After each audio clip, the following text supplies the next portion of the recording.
উনি সফরে বেরিয়েছেন হাদিস কালেকশনের জন্য। প্রচন্ড শীতের রাত, উনি মাগরিবের নামাজ, এশারের নামাজ পড়ে একটা মসজিদে শুয়ে পড়লেন, আর শুয়ে শুয়ে হাদিস পড়তেছেন। কি পড়তেছেন? কথা বলেন।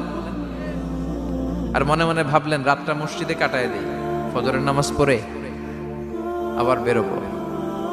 কিন্তু দারোয়ান এসে বলে মসজিদে থাকতে পারবেন না, ওঠেন।